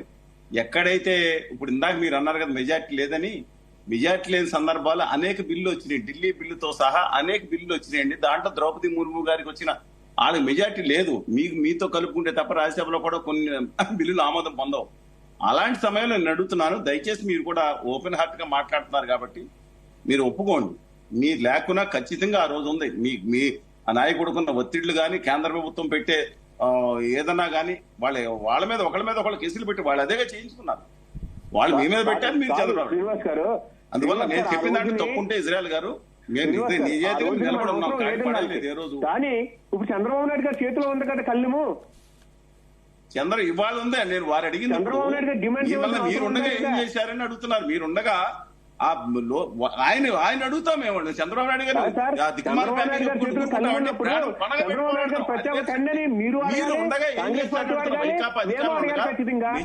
మెజార్టీ లేని సందర్భంలో రాజ్యసభలో దయచేసి ఒక్క నిమిషం అయిపోయింది అడ్మిషన్. రాజ్యసభలో కానీ మిగతా చోట్ల కానీ ద్రౌపది ముర్ము గారు కానీ వాళ్ళందరికీ అనేక బిల్లులు ఆమోదం వచ్చినప్పుడు కనీసం రాష్ట్రాల అధికారులు కుత్తెక్కు కోసి వేస్తున్నప్పుడు కూడా గవర్నర్ మిథున్ రెడ్డి గారు మా రాష్ట్రానికి మాత్రం కోయొద్దని చెప్తా ఢిల్లీకి మద్దతు ఇస్తున్నారంటే, నిన్న కాక మొన్న కూడా వాళ్ళకి మెజార్టీ లేనప్పుడు నిన్న స్పీకర్ గారికి మద్దతు ఇచ్చారంటే వాళ్ళు ఎన్డీఏలో ఉన్నారు. తెలుగుదేశం, నేను ఐఎమ్ నాట్ సపోర్టింగ్ తెలుగుదేశం వారు బీజేపీ వారు జనసేన, వాళ్ళు ఎన్డీఏలో ఉన్నారు కాబట్టి వాళ్ళ సంగతి అండి. కానీ మీరు లేనప్పుడు మళ్ళీ వద్దని కొద్దీ వెళ్ళి మద్దతు ఇవ్వడంలో అర్థం ఏంటి? మళ్ళీ ఇప్పుడు ధర్నా చేయడంలో అర్థం ఏంటి? Due respect to you, I want straight answer from you అండి. సార్ మీకు అన్ని తెలుసు, అన్ని పరిస్థితులు తెలుసు. కానీ జగన్మోహన్ రెడ్డి గారు మొదటి నుంచి కూడా పోరాటం చేసింది, ప్రత్యేక హోదా మీద పోరాటం చేసింది జగన్మోహన్ రెడ్డి గారు. అనేక సదస్సులు పెట్టారు, అనేక మీటింగ్లు పెట్టారు, ఢిల్లీలో మాట్లాడారు. ఫిబ్రవరి 6వ తారీఖు మార్చి 6 నుంచి చేసాము. ఆగస్టు 11 మీరు ఒప్పుకున్నా ఒప్పుకోకపోయినా మీ పార్టీ అయినా ఇంకో పార్టీ అయినా విపక్షంలో ఉన్నప్పుడు ప్రత్యేక హోదా కావాలి, అధికార పక్షంలో ఉన్నప్పుడు గుర్తుకు రాదు. ఇదే చేస్తున్నారు ప్రతి రాజకీయ పార్టీ. నేను వైఎస్ఆర్సీపీ అనట్లే, ప్రతి రాజకీయ పార్టీ ఆంధ్రప్రదేశ్ కి ప్రత్యేక హోదా విషయంలో అనుసరిస్తున్నటువంటి దారుణమైనటువంటి వైఖరిదే. రైట్ శ్రీనివాస్ గారు, ఏంటి ఏం చేస్తే ఆంధ్రప్రదేశ్ రాష్ట్రానికి ప్రత్యేక హోదా వస్తుంది? కాంగ్రెస్ పార్టీ కొంత వెసులుబాటును పొందినటువంటి పరిస్థితి, కానీ ఇప్పుడు మనకు ప్రత్యేక హోదా కావాలంటే ఏం చేయాలి? ప్రత్యేక హోదాతో పాటు విభజన హామీలు కూడా అన్ని అవసరం. దాంట్లో రాయితీలు, ఇన్సెంటివ్స్ 2027 వరకు ఈశాన్య రాష్ట్రాలకు చాలా రాష్ట్రాలు కొనసాగుతున్న నేపథ్యంలో వీళ్ళు ఒక దుర్మార్గమైన చర్యలకి, చాలా ప్రమాదకరమైన కుట్రకు తెరదీశారండి. ప్రత్యేక హోదాకి అవసరం లేదు అనే దుర్మార్గమైన కుట్రకి తెరదీశారు కొంతమంది. ఎవరో ఉత్తర భారతీయ జనతా ఆదాని గారి పార్టీ వ్యక్తులు చాలా దుర్మార్గంగా చేస్తున్నారు. దీన్ని మనం అడ్డుకోవాలి. దీన్ని ఎంత ప్రమాదకరం అంటే ఒక ప్యాకేజీ ఇస్తే సరిపోతుందని చంద్రబాబు నాయుడు గారు స్పష్టంగా చెప్పారు. ప్యాకేజీ పెట్టి నమ్మద్రోహం చేసి అన్నారు. ఇవాళ కూడా ఇంకో నాటకాన్ని తెరదీస్తున్నారు. చెప్పాను కదండి, బీహార్ అడ్డం పెట్టుకుని వాళ్ళతో అడిగిచ్చి వాళ్ళకి లేదు కదా, మనకి కండిషనల్ బైఫర్కేషన్. బీహార్ కనే తర్వాత సంగతి. ఏ రోజు కూడా పార్లమెంట్ హామీ ఇవ్వలేదు. పార్లమెంటు మీద గౌరవం ఉండాలంటే ముందర హామీ అమలు చేయాలి. తిరుపతి వెంకన్న స్వామి ఆల్రెడీ మిగతా అయోధ్య రాముడు వాళ్ళు తీసుకున్నారు. మా తిరుపతి వెంకన్న స్వామి మీద ఇచ్చిన హామీలు ఏదైతే ఆయన కూడా రోజు చూస్తారు వాళ్ళని. కానీ నేను కోరుకునేది అంటే డ్యూ రెస్పెక్ట్ తో చీఫ్ మినిస్టర్ ఆఫ్ ఆంధ్రప్రదేశ్ గారు ఆయన డెఫినెట్ గా దీని మీద తీసుకుని అఖిల పక్షం తీసుకుని ఇవాళ ఇంకా టైం ఉందనుకోండి, మేము 2-3 చోట్ల మాట్లాడాము, వాళ్ళు తీసుకుని జగన్మోహన్ రెడ్డి గారిని కలుపుకుని, జగన్మోహన్ రెడ్డి గారు కానీ కాంగ్రెస్ పార్టీకి ఎవరు రాకపోతే వాళ్ళు రోజుగానే భావించవచ్చు. కాంగ్రెస్ పార్టీ వస్తుంది ఎలాగో, వామపక్షాలు ముందున్నాయి పోరాటంలో, తీసుకుని ఢిల్లీలో కనుక వెళితేనే మనకు లాభం జరుగుతుంది తప్ప డైవర్షన్ పాలిటిక్స్ చేసుకుని అది ప్రతిపక్ష పార్టీ వాళ్ళు కూర్చుని ఇవాళ ఒక పాలిటిక్స్ గేమ్ ఆడి లేదా అధికార పక్షం ఇలా ఆడి ఇద్దరు ఒకరికొకరు ఆరోపణలు ప్రత్యారోపణలు చేసుకుని రాష్ట్రంలో ముఖ్య సమస్యలను హోదా, విభజన హామీలు, రాయలసీమ ఉత్తరాంధ్ర నిధుల గురించి ఒక్కరు మాట్లాడుతున్నారా? ప్యాకేజీ గురించి ఒక్కరు మాట్లాడుతున్నారండి? రాయలసీమ ఉత్తరాంధ్ర హక్కుల గురించి మాట్లాడతారా? కడప ఉక్కు గురించి మాట్లాడతారా? నిర్వాసితుల గురించి మాట్లాడతారా? పోలవరం నిర్వాసితులు ఇవాళ రేపొద్దున ఆ కప్ప డ్యామ్ వచ్చిన తర్వాత నెల్లూరు నుంచి కొండల మీదకి వెళ్ళిపోతున్నారు. 2 రోజుల్లో కొండల మీదకి వెళ్ళిపోవాల్సిన అన్నమూరి రామచంద్రన్ పైకి వెళ్ళిపోవాల్సిన పరిస్థితులు ఏం మనుషులు కాదా? వాళ్ళు సమాజంలో భాగం కాదా? ఏంటండి ఇది? అయితే శ్రీనివాస్ గారు గతంలో వైసీపీ వాదన చూసిన శ్రీనివాస్ గారు గతంలో వైసీపీ వాదన చూసిన కూటమి ప్రభుత్వం ఉన్నటువంటి వారి వాదన చూసినా కూడా ఒక నిమిషం శ్రీనివాస్ గారు గతంలో వైసీపీ వాదన చూసినా ఇప్పుడు కూటమి ప్రభుత్వం ఉన్నటువంటి నాయకుల వాదన చూసినా కూడా రాష్ట్రం చాలా తీవ్రమైనటువంటి ఇబ్బందుల్లో ఉంది. ఈ సమయంలో కేవలం ఒకే ఒక అంశాన్ని పట్టుకొని ఎక్కువగా కేంద్ర ప్రభుత్వంతో ఘర్షణ పెట్టుకునే కంటే కూడా మిగిలిన ఇంకా ఏమైతే సాధించాల్సి ఉన్నాయో అవి సాధిస్తూ సస్టైన్ అవ్వడం ముఖ్యం కదా అనేటటువంటి వాదన. దాంతో మీరు ఎంతవరకు ఏకీపిస్తారు? లేదండి, అది ఆ రోజు వైకాపా చేసిన తమ కేసులు ఉన్నాయి, లేదా మిగతా దానికోసమే ముఖ్యమైన ఇంకో విషయం కోసమే దాన్ని పక్కన పెట్టారు. చెప్పాను, మెజార్టీ లేని సందర్భాల్లో కూడా రాజ్యసభలో కానీ లోక్సభ ఈ ఎన్నికల్లో కూడా మద్దతు ఇచ్చినారు. ఇవాళ ఇంకొకటి ఇది సరైన విధానం కాదండి. ఖచ్చితంగా నేను చెప్తున్నాను, ఇంతకు ముందు చంద్రబాబు నాయుడు గారు ఆ రోజు గౌరవ ముఖ్యమంత్రిగా ఉన్నప్పుడు ఇదే విధంగా చెప్పి ఆయన మోసం చేశారు. అసెంబ్లీలో తీర్మానం నేను పెట్టగానే రణి శ్రీనివాస్ గారిని సేమ్ కాగితం మీద రాసిచ్చిన తీర్మానం పెట్టారు ఆ రోజు రాష్ట్ర ముఖ్యమంత్రి చంద్రబాబు నాయుడు గారు 2019 ఫిబ్రవరిలో. అందువల్ల ఆ రోజు ఆయన తెలుసు ఎలా మోసం చేశారో తెలుసు. ఆయన ఫ్యూచర్ ఆలోచించగల వ్యక్తి. మళ్ళీ ఇంకోసారి నమ్మక ద్రోహం వాళ్ళు దాంట్లో పడకూడదని భావిస్తున్నాను, పడరని ఆశిస్తున్నాను. ఎందుకంటే భావితరాలకు మోసం చేసినట్లే. జగన్మోహన్ రెడ్డి గారు కూడా ఇప్పటికన్నా ఏమైపోయింది, నోడిపోయారు. మీరు ఆయన మాట మార్చారు, 23 వచ్చింది, మీరు మాట మార్చారు, అధికారులు 11 వచ్చింది. ఇప్పటికన్నా తెగించి పోరాడండి, హక్కుల కోసం పోరాడండి. రాజకీయాలని మీరు చేసుకోండి, తర్వాత ఫస్ట్ హక్కుల గురించి మాట్లాడండి. విభజన హామీలు ఇంకా లైఫ్ అవసరం, హోదా అవసరం, రాజకీయాలు అవసరం. ఓకే మనతో పాటు జాయిన్ అయ్యారు భారతీయ జనతా పార్టీ నాయకులు రఘురామ్ గారు. నమస్తే రఘురామ్ గారు. నమస్కారం అండి. రఘురామ్ గారు, ఈ రోజు జరిగినటువంటి పరిణామాలు ఆంధ్రప్రదేశ్ లో రాజకీయంగా మీరు చూశారు. అసెంబ్లీ దగ్గర కొంత హైడ్రామా నడిచినటువంటి పరిస్థితి, తర్వాత సభ నుంచి వైసీపీ వాకౌట్ చేయడం, 24న వారు ఢిల్లీ వేదికగా ఒక కార్యక్రమం కూడా చేస్తున్నారు. రాష్ట్రంలో ఎన్డీఏ ప్రభుత్వం రద్దు చేయాలి, రాష్ట్రపతి పాలన విధించాలంటూ కూడా ఆయన డిమాండ్ చేస్తున్నటువంటి పరిస్థితి కదా. ఏంటి ఆంధ్రప్రదేశ్ రాష్ట్రంలో జరుగుతున్నటువంటి ఈ రాజకీయం, ఆరోపణలు ప్రత్యారోపణలు ఏ రకంగా చూస్తారు? సార్, ఇప్పుడు ప్రభుత్వం ఏర్పడి 40 రోజులైంది. 5 సంవత్సరాల పాటు జగన్మోహన్ రెడ్డి గారు అధికారాన్ని ఎంజాయ్ చేశాడు. ఆయన మంత్రులు, ఆయన పార్టీ ఎంజాయ్ చేసింది. ఈ 40 రోజులు ఆగలేకపోతున్నారండి? ప్రతిపక్షంలో కూర్చోలేకపోతున్నారా? ఎందుకు, ఏం అర్జెంట్ వచ్చిందని ఇప్పుడు రాష్ట్రంలో రాష్ట్రపతి పాలన విధించాలని మాట్లాడాలని 4 రోజులకి ఎవడన్నా అద్భుతమైనటువంటి రాష్ట్ర ప్రజలు ఇచ్చిన తీర్పుని శిరసావహించాల్సింది పోయి, నువ్వు అధికారంలో 5 సంవత్సరాలు ఉన్నప్పుడు ఇష్టం వచ్చినట్టుగా ఏం చేసావు, అసలు పరిపాలన చేయకుండా ఏమేం చేశారో ప్రజలు గమనించారు కాబట్టి, గుర్తించారు కాబట్టి ఇవాళ ప్రతిపక్ష హోదా కూడా లేకుండా కూర్చోబెట్టినటువంటి అయినప్పటికీ ఆ పార్టీకి కానీ, ఆ నాయకులకు కానీ, మాజీ ముఖ్యమంత్రికి కానీ మరి బుద్ధి రాలేదు అంటే దీన్ని గమనించాల్సిన అవసరం ఉంది. బాధ్యతాయుతంగా ప్రతిపక్ష పాత్ర పోషించి, ప్రతిపక్షం లేదు కాబట్టి నువ్వే ప్రతిపక్షంగా ఉండు, రాష్ట్రానికి ఇంకా ఏమేమి సజెషన్ ఇవ్వగలుగుతావో, ఏ విధంగా రాష్ట్రాన్ని ముందు తీసుకెళ్లాలో ఎన్నికలప్పుడు మాత్రమే రాజకీయం చేయాలి. ఎన్నికలు అయిపోయిన తర్వాత పరిపాలన, రాష్ట్రానికి సంబంధించినటువంటి హక్కులు, రాష్ట్రానికి సంబంధించినటువంటి ఏవైతే ఇంకా రావాల్సిన ఉన్నాయో, ఏవైతే తెలంగాణ నుంచి ఆంధ్రానికి సంబంధించినటువంటి 2 రాష్ట్రాలు 5 సంవత్సరాలు పరిపాలించావు, ఆ ముఖ్యమంత్రితో ఏం మాట్లాడావు, ఏం తెచ్చావు, రాష్ట్రానికి సంబంధించిన ఏం తేలేకపోయినావు. సో ఇలాంటి పరిస్థితులు, ఇలాంటివన్నిటిని పక్కన పెట్టి ఏదో మసిపూసి మారేడుకాయ చేసి రాష్ట్రంలో ఏదో అది కావాలి, రాష్ట్రంలో ఏదో అయిపోతుంది అనేటటువంటి మాట్లాడడం అనేది మంచి పద్ధతి కాదు. అయితే శిరస వహించడం అంటే ఏంటి రఘురామ్ గారు? శిరస వహించడం అంటే ఏంటి? పార్టీ కార్యకర్తల మీద, పార్టీ కార్యకర్తల ఇళ్ల మీద, వాటి మీద దాడులు జరుగుతుంటే కూడా యాక్సెప్ట్ చేస్తారా ఏ రాజకీయ పార్టీ అయినా? ఒక్క నిమిషం ఇజ్రాయెల్ గారు క్రాస్ టాక్ వద్దు ప్లీజ్ ఇజ్రాయెల్ గారు ఒక్క నిమిషం క్రాస్ టాక్ వద్దు. రఘురామ్ గారు కంటిన్యూ. ఏం లేదండి, ఇప్పుడు చర్యకు ప్రతిచర్య ఉంటది. వాళ్ళు అధికారాన్ని అనుభవించారు, దాష్టీకాలు చేశారు అనేది అందరికీ తెలిసిన విషయమే. సో దాన్ని ఇప్పుడు జరిగేటటువంటి గొడవలకు కానీ, హత్యలకు కానీ, లేదా ఏదైతే జరుగుతున్నాయో రాష్ట్రం దాన్ని బీజేపీ సమర్థించటం లేదు, ఈ కూటమి సమర్థించటం లేదు. చంద్రబాబు నాయుడు గారు స్వయంగా కూడా చెప్పాడు, ఇలాంటివి నేను ఒప్పుకోను, కుదరదు, చట్టం తన పని తాను చేసుకెళ్తుంది. ఎవరైనా సరే, తెలుగుదేశం నాయకులైనా సరే, కార్యకర్తలైనా సరే, ఈ విధమైనటువంటి చర్యలకు పాల్పడితే ఊరుకునేది లేదని స్వయంగా ముఖ్యమంత్రి గారు చెప్పారు. మాటలోకే చేతలు అలా ఉన్నాయా రఘురామ్ గారు? ఎక్కడ ఏం జరగట్లేదు, ఏ దాడులు ఎక్కడ కూడా జరగట్లేదా? ఏమండి, ఇంత పెద్ద రాష్ట్రము శాంతి భద్రతలు పరిరక్షించాల్సింది. దాడి జరిగింది రాజకీయ పక్షమైనా ఏదైనా మీదే కదా పెద్ద బాధ్యత, ప్రభుత్వాందే కదా పెద్ద బాధ్యత.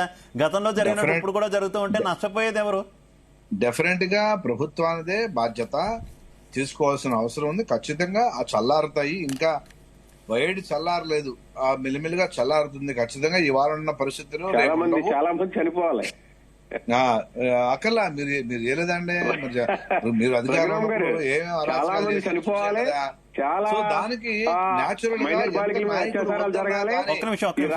నాయకత్వం చేయడానికి వీల్లేదన్నప్పుడు కానీ కింద ఉండేటటువంటి కార్యకర్త నాయకుడు ఏదో కింద అనుభవించాడు, 5 ఏళ్లు నరకం అనుభవించిన నాయకుడు కొంత రియాక్షన్ చేస్తాడు.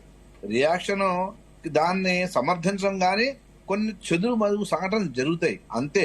దానికి ఏదో రాష్ట్రపతి పాలన పెట్టేయాలి, మొత్తం అసలు రాష్ట్రంలో ఉండడానికి లేదు అంటే కుదరదండి. దాన్ని ప్రభుత్వము కంట్రోల్ చేస్తుంది. ఖచ్చితంగా ఆగాల్సిన అవసరం ఉంది. కొన్ని రోజులు వెయిట్ చేయండి, 3 రోజులు 4 రోజులు పట్టొచ్చు. దాన్ని ఎలాంటి సమర్థనీయమైనటువంటి విషయం కాకపోయినప్పటికీ కూడా మీరు అన్ని విషయాల్లోనూ తెలుసున్న విషయాలు కాబట్టి రాజకీయంగా ఏదో విమర్శించాలి కాబట్టి, రాజకీయంగా ఏదో మాట్లాడాలి కాబట్టి మాట్లాడతారంటే మాత్రం బాగోదండి, మంచి పద్ధతి కాదు. అయితే రఘురామ్ గారు మరో ఇంట్రెస్టింగ్ ఫ్యాక్ట్ ఏంటంటే రాష్ట్రంలో ఉన్నది ఎన్డీఏ ప్రభుత్వం, కేంద్రంలో ఉన్నది ఎన్డీఏ ప్రభుత్వం. ఎన్డీఏ ప్రభుత్వానికి నేతృత్వం వహిస్తున్నటువంటి ప్రధానమంత్రికే జగన్మోహన్ రెడ్డి గారు ఏకంగా ఎన్డీఏ ప్రభుత్వం మీదే రాష్ట్రపతి పాలన విధించాలంటున్నారు. ఏంటి, ఏం జరుగుతుంది? అదే అంటున్నానండి, ఎందుకంటే అతను రాష్ట్రంలో జరిగిన విషయాలు మొహమాటం ఎందుకని ఇక్కడ ఉన్నటువంటి మరో అనుమానం ఏంటంటే మీ మీదే అచంచలమైనటువంటి నమ్మకం ఉంది, ప్రధానమంత్రి మీద అచంచలమైన నమ్మకం ఉంది. కొంత ఇంటర్నల్ గా కూడా ఇంకా కూడా మంచి ఫ్రెండ్షిప్ నడుస్తుంది వైసీపీకి బీజేపీకి. అందుకే ఈ రకమైనటువంటి వ్యవహార శైలి అనే కామెంట్లు కూడా ఉన్నాయి. ఒప్పుకుంటారా? లేదండి, ప్రభుత్వం రాష్ట్ర ప్రభుత్వము కేంద్ర ప్రభుత్వము ఆ సంబంధాన్ని చూడాలి తప్పించి పార్టీగా చూడాల్సిన పని లేదు. ఇప్పుడంటే రాష్ట్రంలో కేంద్రంలో ఎన్డీఏ ప్రభుత్వం ఉంది కాబట్టి ఇప్పుడు మేము రాష్ట్రానికి సంబంధించిన విషయాల్లో గతంలోనూ చంద్రబాబు నాయుడు గారు ఉన్నప్పుడు ఏమేం చేయాలో రాష్ట్రానికి అన్ని చేస్తూ ఉన్నాము. జగన్మోహన్ రెడ్డి ఉన్నా గానీ, మాకు మిత్రపక్షం కాకపోయినా గానీ మేము రాష్ట్రంలో ఏం చేయాలో రాష్ట్రానికి నిధుల విషయంలో గానీ ఎక్కడా లోటు చేయలేదు, శుభ్రంగా ఇచ్చాము. ఆయన తన సద్వినియోగం చేసుకోకుండా పప్పు బెల్లాల్లో పనిచేయడు కాబట్టి ఈ సమస్య వచ్చింది ఆయనకి, ఈ ప్రాబ్లం వచ్చింది ఆయనకి. అదర్వైజ్ రాష్ట్రం ముందుకెళ్లాలని కేంద్ర బీజేపీ ఎప్పుడూ కోరుకుంటుంది, నేషనల్ పార్టీ ఎన్డీఏ ఎప్పుడు కూడా రాష్ట్రం బాగుండాలి, దేశం బాగుండాలి, రాష్ట్రం ముందుకెళ్లాలి అని కోరుకుంటుంది తప్పించి వీళ్లలాగా రాష్ట్రానికి పంచుకు తిందాం, నంచుకు తిందాం అనేటటువంటి పరిపాలన జరగదండి ఎన్డీఏ ప్రభుత్వంలో. Right, okay. తులసిరెడ్డి గారు ఏమంటారు? రఘురామ్ గారు మాటలతో ఏకీభవిస్తారా?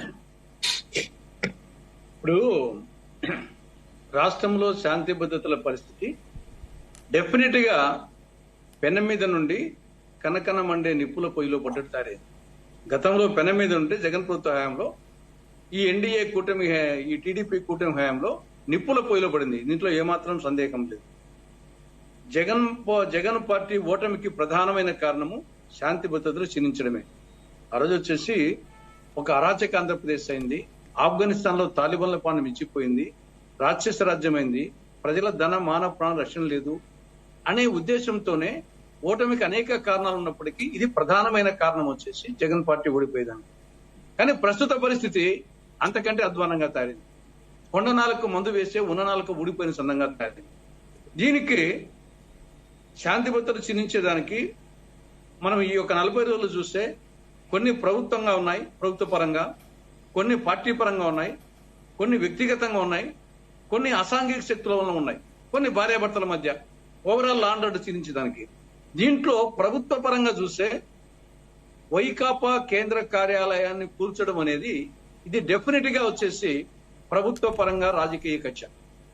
దీని వచ్చేసి మిగతా వాళ్ళకి ప్రభుత్వ పరంగా చేసిన రాజకీయ కక్ష.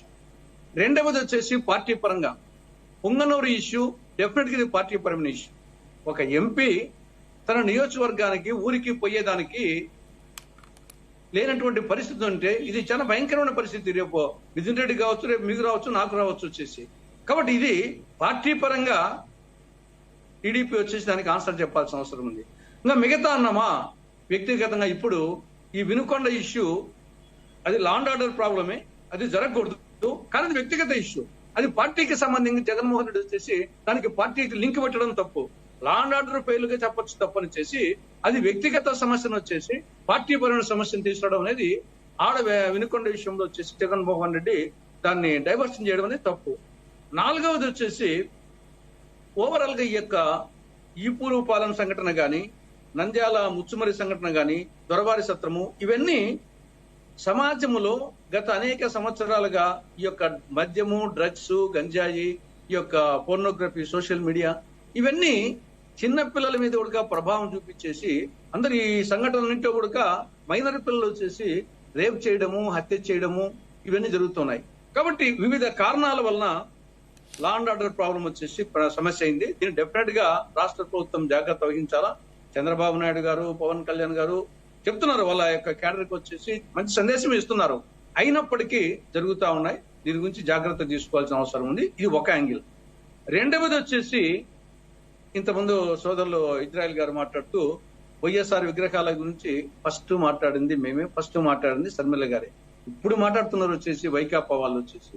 కాబట్టి మేము వచ్చేసి మా దృష్టిలో మేము ముందు చెప్తున్నాం వల్ల బీజేపీ అంటే మా దృష్టిలో ఆంధ్రప్రదేశ్ లో బి అంటే బాబు, జే అంటే జగన్, పి అంటే పవన్, వాళ్ళ ముగ్గురులో ఏం తేడా లేదు. మాకు వచ్చేసి ముగ్గురు కూడా బీజేపీ చేతిలో కీలుబొమ్మలు, ఈ మూడు పార్టీలు. కాబట్టి ఎవరు తప్పు చేసినా, ఎవరు వైఫల్యం ఉన్నా కానీ ఎత్తి చూపుతాం. అది చంద్రబాబు వైఫల్యం ఉన్నా, జగన్మోహన్ రెడ్డి వైఫల్యం ఉన్నా, జనసేన వైఫల్యం ఉన్నా, ఎవరి వైఫల్యం ఉన్నా కేంద్ర ప్రభుత్వంలో బీజేపీ వైఫల్యాలన్నా చెప్తాం. కాబట్టి దాన్ని మేము కొన్ని సందర్భాలు వచ్చేసేసి రూలింగ్ పార్టీ విమర్శించాల్సి వస్తుంది వైఫల్యాలు. కొన్ని సందర్భాల్లో ప్రతిపక్ష పార్టీ తప్పు చేసినప్పుడు రూలింగ్ పార్టీ కదా, డెఫినెట్ గా వచ్చేసి దాన్ని కూడా ప్రస్తావించాల్సి వస్తుంది. హోదాకు సంబంధించి నరేంద్ర మోడీ గారు ఆ సీట్ లో ఉన్నంత వరకు అరచి గీ పెట్టినా ప్రత్యేక హోదా రాదు. నరేంద్ర మోడీ గారు దిగిపోయిన మరుక్షణమే అది బీజేపీలో ఇంకొక ప్రధానమంత్రి అయినా, ఎన్డీఏలో ఇంకొక ప్రధానమంత్రి అయినా, ఇండియా ప్రధానమంత్రి అయినా, రాహుల్ ప్రధాని అయినా గ్యారంటీగా వస్తుంది ఎవరైనా సరే, ఎక్సెప్ట్ మోడీ గారు ఆ సీట్ లో ఉన్నంత వరకు ప్రత్యేక హోదా. ఓకే తులసిరెడ్డి గారు, మనకు సమయం తక్కువ ఉంది, అర్థం చేసుకోవాలి దయచేసి. ఇజ్రాయెల్ గారు కంక్లూడ్ చేయాలి ప్లీజ్. సార్, ఖచ్చితంగా రాష్ట్రంలో శాంతి భద్రతలు పూర్తిగా విచ్ఛిన్నమైనవి. దీని మీద రేపు 24వ తేదీన మేము దేశవ్యాప్తంగా అందరికీ తెలిసేటట్టు రాష్ట్రంలో జరుగుతున్న అన్యాయాల మీద పోరాటం చేస్తాం. అదే సందర్భంలో ప్రత్యేక హోదా గురించి ఖచ్చితంగా మా రాజ్యసభ సభ్యులు కానీ, ఎంపీలు కానీ ఖచ్చితంగా ఇప్పటికీ గలవిప్పుతున్నారు, భవిష్యత్తులో గలవిప్పడానికి రెడీగా ఉన్నారు. కానీ రఘురామ్ గారు చెప్పినట్టుగా రఘురామ్ గారు మరి ఈ రాష్ట్రానికి చెందిన వ్యక్తే, మరి ఆయన కూడా బాధ్యత వహించాలా. ఈ రాష్ట్రానికి ప్రత్యేక హోదా వస్తుందంటే మనందరికీ మేలు జరుగుతుందని వారికి కూడా తెలుసు. కానీ వారి ప్రభుత్వాన్ని కానీ వాళ్ళు లేదంటే వాళ్ళ అధినాయకుని కానీ ఇప్పుడు అడిగే పరిస్థితి లేదు. ఇకపోతే కూటమిలో ఉన్నటువంటి బీజేపీ పార్టీ ఇంత అగత్యాలు, అన్యాయాలు జరుగుతుంటే మీరు వార్నింగ్ ఇవ్వాల్సిన అవసరం ఉంది. ఖచ్చితంగా చంద్రబాబు నాయుడుకి మీరు వార్నింగ్ ఇవ్వాలి. ఎలాగైతే మేము కూటమి నుంచి బయటకు వెళ్తామని చెప్పాలి. చెప్పకపోతే మీరు కూడా నష్టపోతారని చెప్పి అందరూ తెలియజేస్తారు. శ్రీనివాస్ గారు ప్లీజ్ కంక్లూడ్. ఓకే అండి, అందరికీ విజ్ఞప్తి. సరే, మన వాళ్ళు మీరు పెట్టిన చర్చా కార్యక్రమం ఒక అర్థవంతమైన ముగింపుకు రావాలి. కాబట్టి వాళ్ళ రాష్ట్రంలో అందరం కూడా వైఎస్ఆర్ కాంగ్రెస్ పార్టీని కూడా విజ్ఞప్తి చేయాల్సింది ఏంటంటే, సరే ఒకసారి ఢిల్లీ కాళ్ళు వెళ్ళి మాట్లాడితే వచ్చారు, కానీ హోదా విభజన హామీల మీద మాట్లాడితే ఇది కూడా చేయొచ్చు. రాష్ట్రంలో ప్రజా సమస్యను ప్రస్తావించాలని చెప్పి అందరూ కలిసి మీరు కూడా అందరూ అభిప్రాయపడింది అదే అనుకుంటా ఉన్నాను. డెఫినెట్ గా అసెంబ్లీ నుంచి వెళ్ళిపోకుండా ప్రజా సమస్యల మీద నిలదీయాలి, ప్రజల కోసం ప్రతిపక్షం పనిచేయాలని చెప్పి కోరుతూ ఆఖరిగా రఘురామ్ గారికి ఒకటే చెప్తున్నాను. వాళ్ళ ఎక్కడ ప్రపంచంలో ఎక్కడ లేనట్టు 0% ట్యాక్స్ గుజరాత్ లో గిఫ్ట్ సీట్ లో పెట్టారండి. ఇన్సెంటివ్స్ ఇస్తున్నారు, నా దగ్గర ఇంత సమాచారం చాలా ఉంది. ఒక్కొక్క ఉద్యోగం గుజరాత్ లో కల్పిస్తే 3.2 కోట్లు అంటే 10,000 ఉద్యోగాలు కల్పిస్తే 32,000 కోట్ల రూపాయలు దేశం ఆ మేకర్ అమెరికా కంపెనీ సబ్సిడీ ఈ దేశం మనం కట్టిన పనుల్లోంచి ఇస్తా ఉన్నారు. మీరు కూడా ఆంధ్రప్రదేశ్ బిడ్డ, ఎక్కడున్నా పివి నాగేశ్వరరావు గారు చెప్పినట్టు ఢిల్లీకి రాజునా తల్లికి బిడ్డలాగా డెఫినెట్ గా దాని మీద నేను, ఎందుకంటే ఇప్పుడే వాడు అధికారంలోకి వచ్చారు కాబట్టి కొంతకాలం ఉంటుంది ఆంధ్రప్రదేశ్ లో, ఖచ్చితంగా అడుగుతున్నాం. మీరు దాని మీద కృషి చేయండి. హోదా, విభజన హామీలు, రాయితీలు, రాయలసీమ ఉత్తరాంధ్ర మీద ఖచ్చితంగా ఇవాళ తులసిరెడ్డి గారు అన్నట్లు ఇవాళ ఆదాని గారి ఇద్దరు మనుషులు వెళ్ళిపోయి నిజంగా ఏ నితిన్ గడ్కరీ గారు రోజులు బాగుండి ప్రధానమంత్రి అయితే ఆంధ్రప్రదేశ్ న్యాయం జరుగుతుంది అనుకుంటున్నానండి. రైట్, రఘురామ్ గారు ప్లీజ్ కంక్లూడ్. నరేంద్ర మోడీ గారి యొక్క పరిపాలనలో దేశం సుభిక్షంగా ఉండాలని, ఉంటోంది, ఇంకా ఉండాలని, ఇంకా ఏదైతే ప్రాజెక్ట్స్ దేశవ్యాప్తంగా చేపట్టిన ప్రాజెక్ట్స్ కానీ, ఆంధ్రప్రదేశ్ లో రైల్వే ప్రాజెక్టులు కానీ, అదేవిధంగా పోలవరం కానీ, అదేవిధంగా రైల్వే మెట్రో రైల్ ప్రాజెక్టులు కానీ, ఏదైతే కేంద్ర ప్రభుత్వం 53 సంస్థలు రాష్ట్రంలో ఏర్పడ్డాయి, వాటన్నింటికి ఇంకా కొత్త సంస్థలు వచ్చేటువంటి అవకాశం ఉంది. చంద్రబాబు నాయుడు గారి రాష్ట్రంలో, కేంద్రంలో నరేంద్ర మోడీ గారి యొక్క పరిపాలన రెండు కలిసి రాష్ట్రాన్ని ఒక కొత్త పుంతలు తొక్కించే పనిగా, రాబోయే భవిష్యత్తు తరాల యొక్క బాగు కోసం ఆంధ్రప్రదేశ్ లో కూటమి ప్రభుత్వం పనిచేస్తోందని గర్వంగా చెప్పాల్సిన పరిస్థితి ఉంది. దేశంలో నరేంద్ర మోడీ పరిపాలన అవసరం. న్యాయం చేస్తారా లేదా?